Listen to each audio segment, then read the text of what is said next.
l'XTV è un approccio cross-enterprise alla gestione del workflow. Quando l'abbiamo cominciato, abbiamo iniziato ad analizzare i gestori di workflow esistenti e ci siamo resi conto che quello che noi avevamo bisogno era di un gestore di workflow che fosse non una struttura centrica, ma fosse possibile gestire il workflow in modo disseminato sulle diverse applicazioni.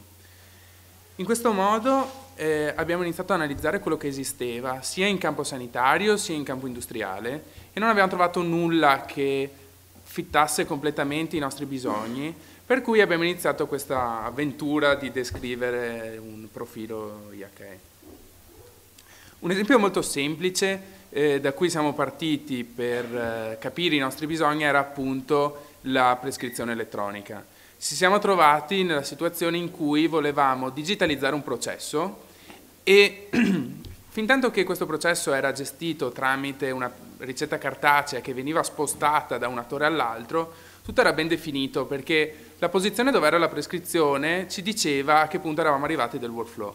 Nel momento in cui abbiamo creato una prescrizione digitale ci siamo resi conto che la prescrizione rimaneva sempre sullo stesso posto nell'infrastruttura aziendale. Per cui perdevamo tutte le informazioni che ci dicevano a che punto eravamo arrivati del workflow. A questo punto abbiamo iniziato a descrivere quali potessero essere le nostre necessità, quindi gestire un processo, appunto, un processo clinico, ma volevamo un approccio che fosse sufficientemente flessibile da non gestire solamente il workflow della prescrizione, ma che potesse gestire un gran numero di possibili workflow clinici, possibilmente col minor sforzo possibile quando dovevamo passare da descrivere un workflow di un tipo a descrivere un workflow di un altro tipo. E soprattutto ci siamo resi conto che i workflow clinici non esistono solamente dentro una singola applicazione, ma coinvolgono diversi attori, diversi medici, ma anche diversi software e diverse aziende. Per cui siamo arrivati a descrivere un profilo che ci permettesse da un lato di soddisfare le esigenze iniziali e dall'altro di sfruttare l'infrastruttura che già le aziende avevano, un'infrastruttura XDS o comunque un'infrastruttura basata su scambio documentale e che potesse essere facilmente scalabile in una realtà regionale o addirittura cross regionale. Per cui che cos'è l'XTV? L'XTV è un documento che viene scambiato attraverso un'infrastruttura che abbiamo già descritto prima, un esempio è un'infrastruttura XDS, può essere una qualsiasi infrastruttura di scambio documentale.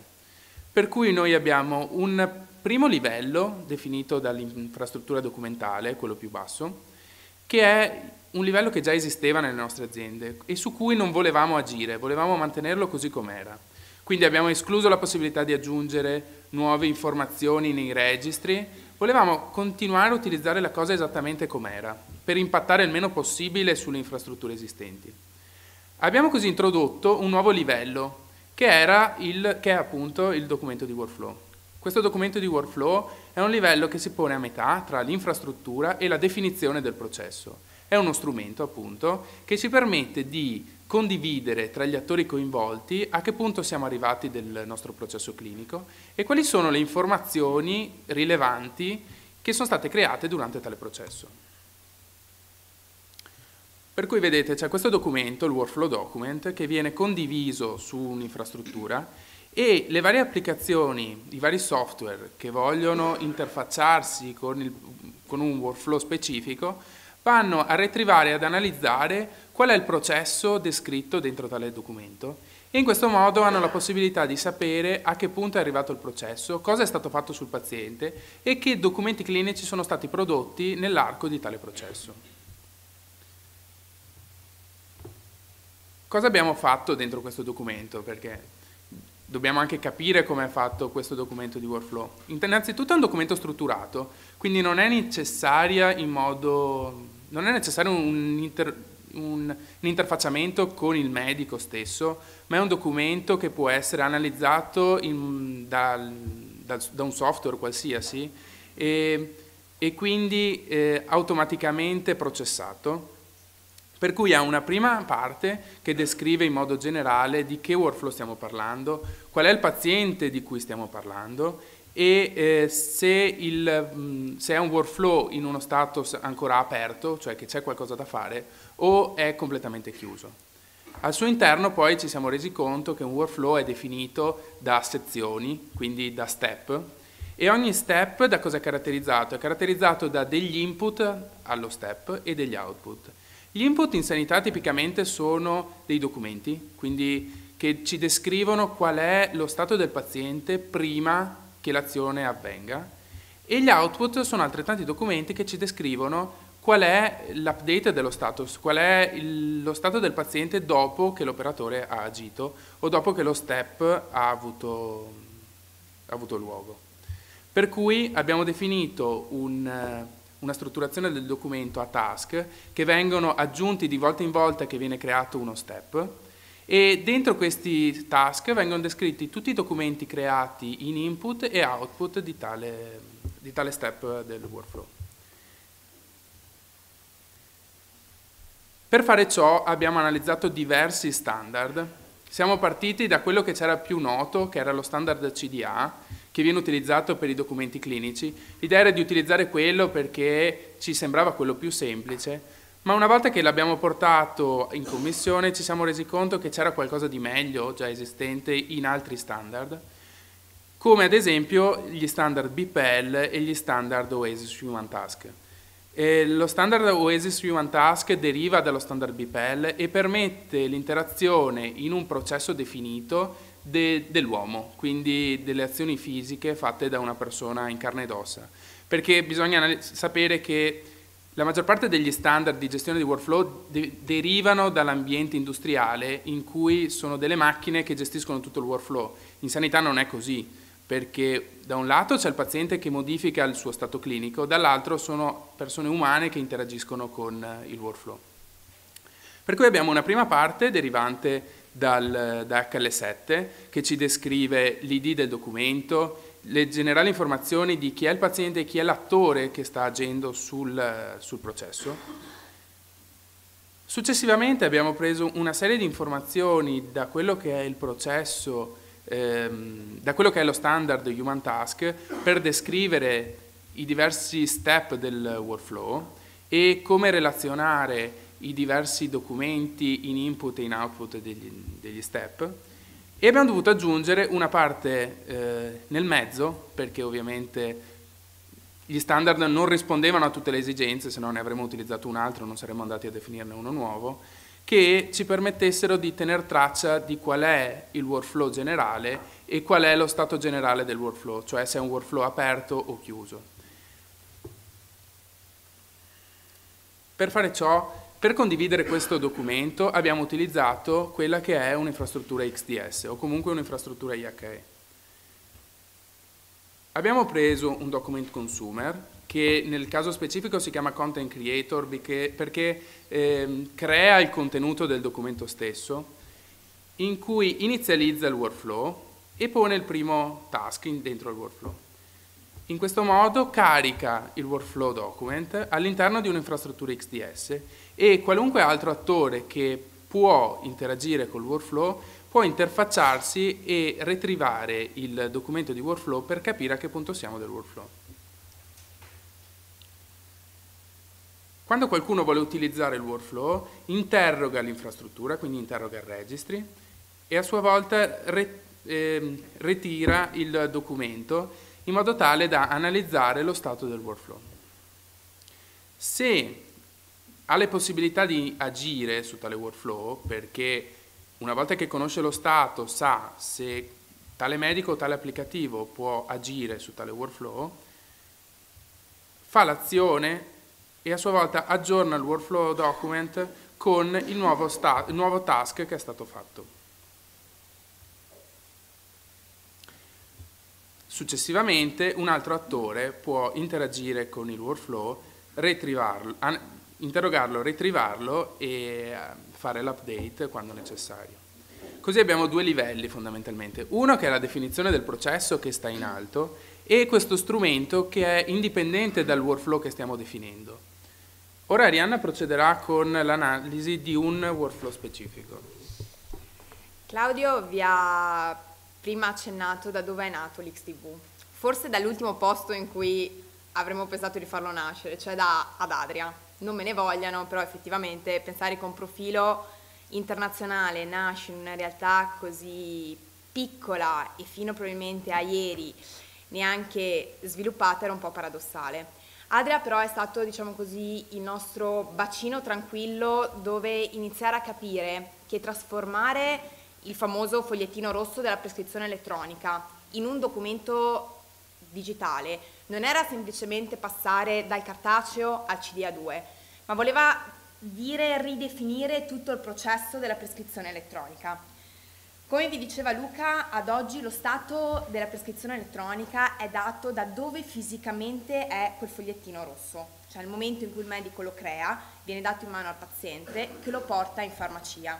Una volta che ce l'ha la farmacia, quella prescrizione non può essere erogata da nessun'altra farmacia. Questo purtroppo per quello che avevamo in mano come standard ad oggi non era sufficiente. Con l'XDS potevamo gestire solo 2 metadati, approve o deprecated. Non ci dava la possibilità questo di gestire tutte le fasi intermedie di una prescrizione. Quindi all'interno del progetto Doge, che ormai tutti, diciamo così, un po' conoscete, ci siamo focalizzati su quello che è la parte dei servizi che riguardano appunto la prescrizione per le prestazioni e la prescrizione di farmacia, che in inglese si differenziano in i referral, quella per le prestazioni, e i prescription, la famosa prestazione farmaceutica. Abbiamo utilizzato tutti i profili per la condivisione documentale che IHH metteva a disposizione, quindi l'XDS per condividere il documento digitale all'interno di un'enterprise, l'XCA per condividerlo tra 2 enterprise, perché nel momento in cui il mio medico mi fa una prescrizione, io come cittadino del Veneto posso andare a farmela erogare all'ospedale di Padova, all'ospedale di Adria o nella farmacia di Belluno. Il DSAB e NAV per le parti della notifica e poi abbiamo introdotto proprio l'XTV per gestire gli stati di questo documento. Quali sono gli stati per una prescrizione di prestazione specialistica? Beh, requested nel momento in cui il medico crea la prescrizione elettronica, quindi richiede una prestazione per il paziente. Prenotata in modo tale che dal momento in cui il paziente la prenota ad un CUP di un ospedale non sia più prenotabile da nessun altro CUP della regione. Il momento in cui il paziente fa l'ammissione e poi infine il momento in cui viene refertato. Nella refertazione noi abbiamo anche la produzione di un documento. L'XTV in questo caso ci dà la possibilità di legare anche la richiesta di quella prestazione col documento, col referto che nasce alla fine della visita. Per quanto riguarda invece la farmaceutica, la situazione italiana è un po' differente da quello che viene fatto nel resto d'Europa e abbiamo dovuto un po' adeguarci.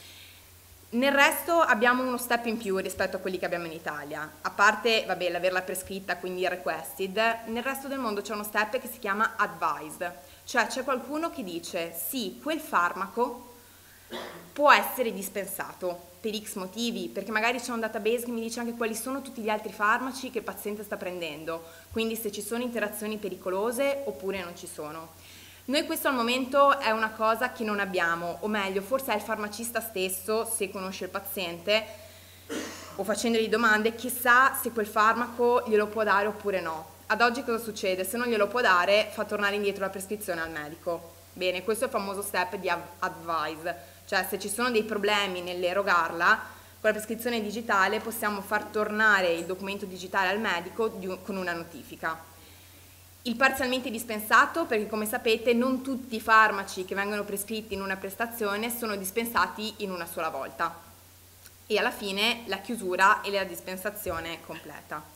Nello specifico adesso vediamo come il documento di workflow segue il caso di uso per una prestazione specialistica. Allora, abbiamo il medico, il paziente che si reca all'ambulatorio del medico, gli viene fatta la visita, vengono prodotti 2 documenti digitali, la prescrizione elettronica e viene creato il workflow document. In questo momento nel workflow document quindi cosa avremo? Avremo il primo step, il primo task che mi dice chi ha creato il workflow document e che tipo di workflow document è. Cioè in questo caso è un workflow document che segue il processo della prescrizione elettronica, per cui seguirà un particolare template di stati.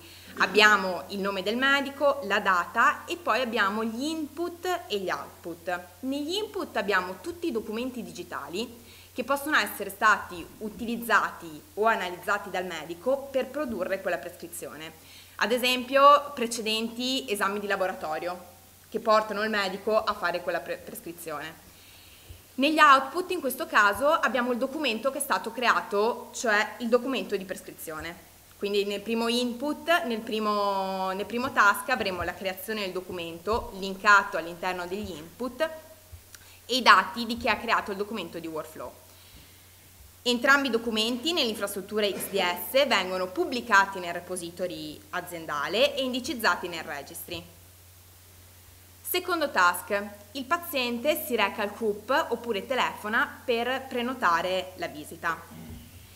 Il CUP interroga il registry e recupera sia il documento di workflow che il documento di prescrizione.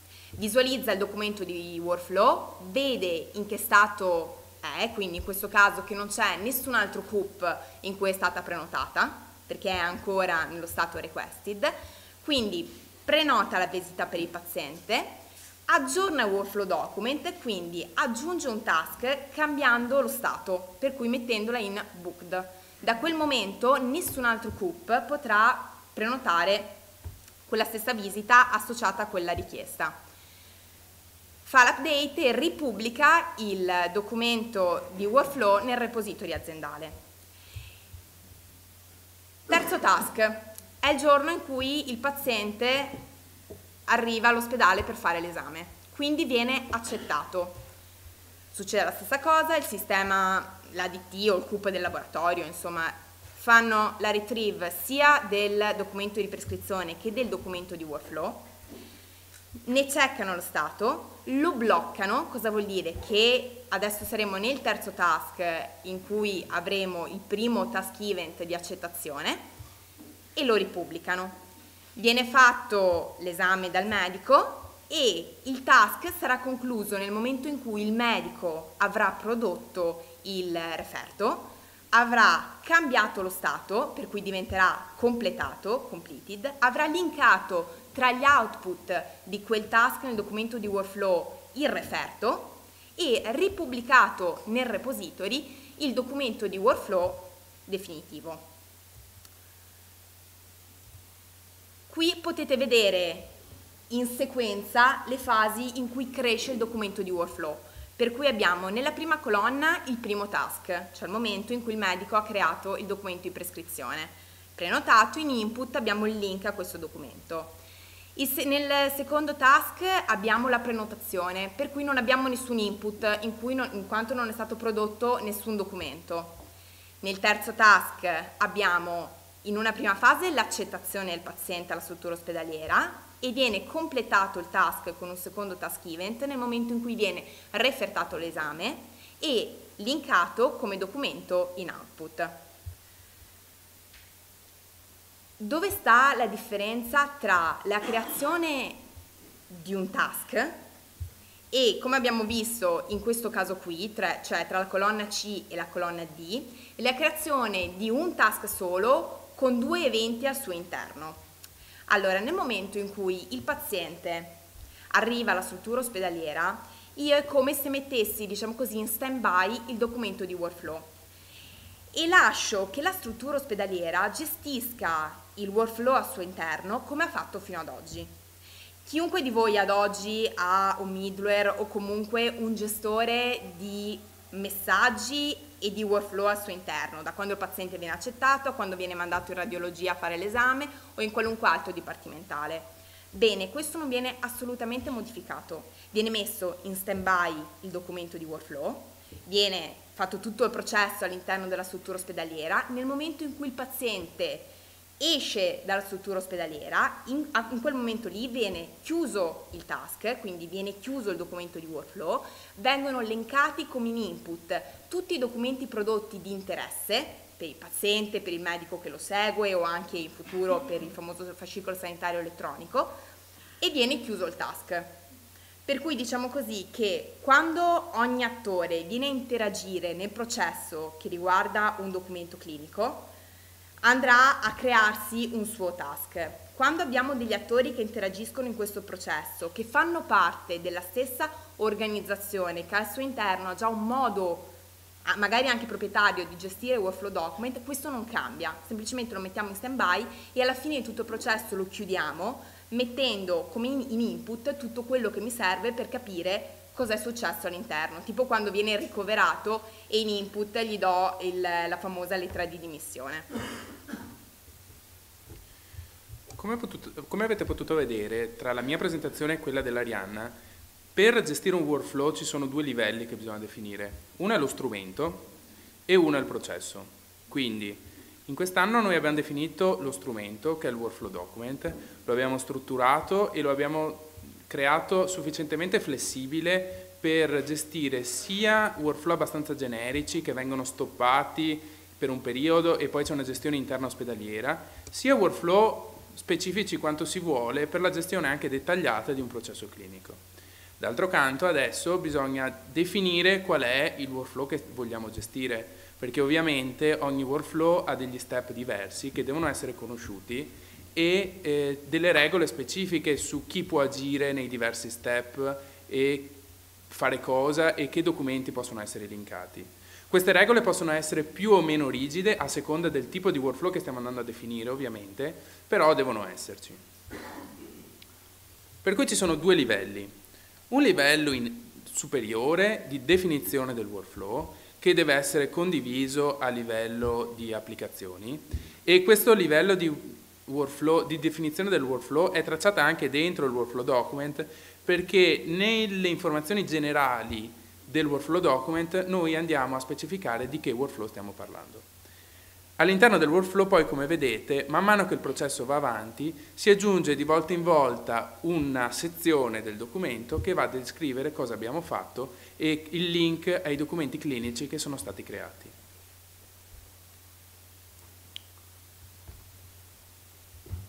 In realtà noi non abbiamo introdotto niente di così nuovo, nel senso che nell'infrastruttura non siamo andati a modificare nulla. Questo è semplicemente un nuovo tipo di documento, come può essere il CDA di laboratorio che viene condiviso nella vostra infrastruttura e a voi poco importa se è un PDF o un CDA quando lo andate a condividere. Questo è semplicemente un nuovo tipo di documento strutturato che attraverso la vostra infrastruttura che già avete all'interno delle vostre aziende potete condividere. Dentro il documento abbiamo utilizzato standard già esistenti per la gestione del workflow e per la definizione dei dati generali, quindi dei metadati generali del documento. Perché abbiamo scelto di utilizzare uno standard per la gestione del workflow? Uno, perché se qualcuno ci aveva già lavorato vuol dire che qualcosa di buono c'era. Due, perché se ci sono aziende o strutture che hanno già un gestore di workflow interno basato su BPEL, semplicemente basta che prendano la sezione del documento che descrive il workflow, la introducano nel loro gestore di workflow interno e automaticamente viene riconosciuto e analizzato. Come tutti i documenti che gestite,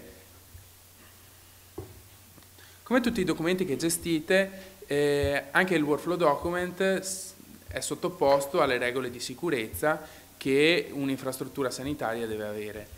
Per cui abbiamo utilizzato un class code per definire che stiamo parlando di un documento di workflow, quindi che ci sono delle regole per fare la sostituzione del documento, perché di volta in volta che viene aggiunto un task viene fatto un replace del documento. Quindi a differenza di un documento clinico in cui la sostituzione del documento è fatta raramente o se c'è un errore specifico, Questo viene fatto in modo abbastanza sistematico, quindi ci saranno un po' un rilassamento di alcune regole sulla parte di sostituzione del documento, ma per tutta la parte di tracciatura delle azioni si seguono gli standard di auditing tipiche delle infrastrutture sanitarie. Per chi vuole implementarlo dovete basarvi su due cose principalmente. Una è l'infrastruttura XDS, perché è l'infrastruttura su cui si basa lo scambio di questo documento, e l'altra è il supplement, il technical framework dell'XDV, che spiega come è fatto e all'interno del quale trovate anche gli schemi del documento strutturato e degli esempi, oltre a uno use case semplice che sarà quello use case che verrà testato al Connectathon di Berna in maggio, suggeriscono. Il lavoro non è finito, nel senso che tutti i nuovi profili di definizione del workflow che stiamo portando avanti li stiamo a loro volta sottomettendo alle commissioni IHE, ma la cosa positiva è che non lo stiamo portando avanti solo noi, ma è tutta la comunità internazionale che nei vari ambiti propone degli use case e li sottomette alle commissioni IHE per essere valutati. Qui avete degli esempi, avete innanzitutto una guida che stiamo proponendo al dominio del PCC che vada ad aiutare i vendor e i progetti che vogliono utilizzare l'XTV per definire come definire un workflow e come utilizzare il workflow document, una specie di guida implementativa se volete, e una serie di use case specifici, tra cui lo use case delle referral proposto da noi al dominio del PCC, uno use case per la gestione dei pazienti in telemonitoraggio e la gestione degli alert generati durante il processo di telemonitoraggio. Un esempio per la gestione di uno use case per l'analisi dei centri tumori, presentata da un gruppo olandese che poi presenterà il loro use case in seguito al gruppo del PCC, e uno use case per la gestione dello screening mammografico.